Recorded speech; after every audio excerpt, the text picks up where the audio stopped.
y'all think spending time with God means waking up at 4 a.m., reading 12 chapters, praying for 2 hours, never getting distracted, never missing a day? And honestly, that mindset is exhausting some of y'all before you even start. You're not crazy. Watch this shift.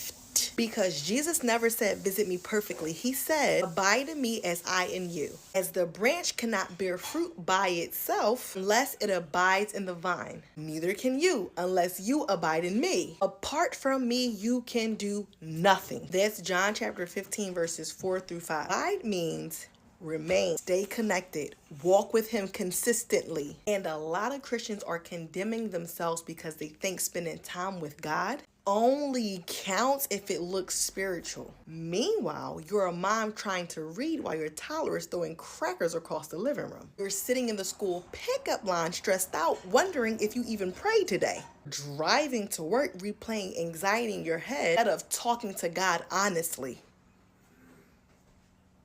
That's real life, and biblically, God was always meant to be a part of daily life. Deuteronomy chapter 6, verses 6 through 7. And these words that I command you today shall be on your heart. You shall teach them diligently to your children when you sit in your house, and when you walk by the way, and when you lay down, and when you rise. Do you see that? Sitting, walking, lying down, rising. Not just one quiet moment at the desk with aesthetics, with the highlight and soft worship music in the background.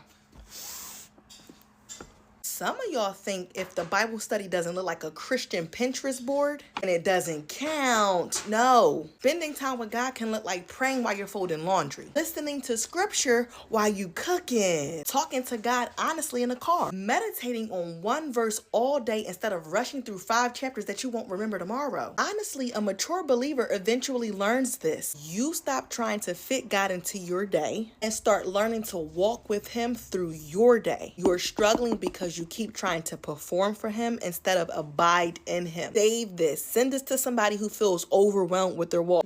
I wanted to share this video with you really quickly because she said that if you are a person or know someone who is overwhelmed in your walk, to share the video. And so I thought that maybe you might be that person. Now, I'm going to be very transparent with you. I know I make a lot of content about the Christian community and, speaking on scripture and things like that.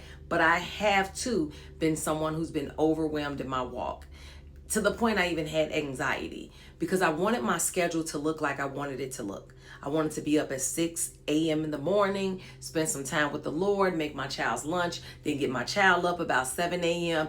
and get him dressed and off to school. Well, with owning my own business and doing content creation, I don't get a chance to go to bed until like 1, 2, maybe 3 a.m. in the morning. So there are times where my body is not willing to get up at 6 a.m. in the morning. My body don't want to get up at 7 a.m., but I have to get the kids to school.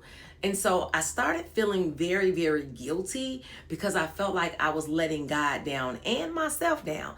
And I used to tell God, I am so sorry because I'm just so tired. I don't even want to get up and spend that 30, 40 minutes in this room praying and listening to the word. But, the Lord spoke to me and just told me that he wants my time and he doesn't want me to feel pressured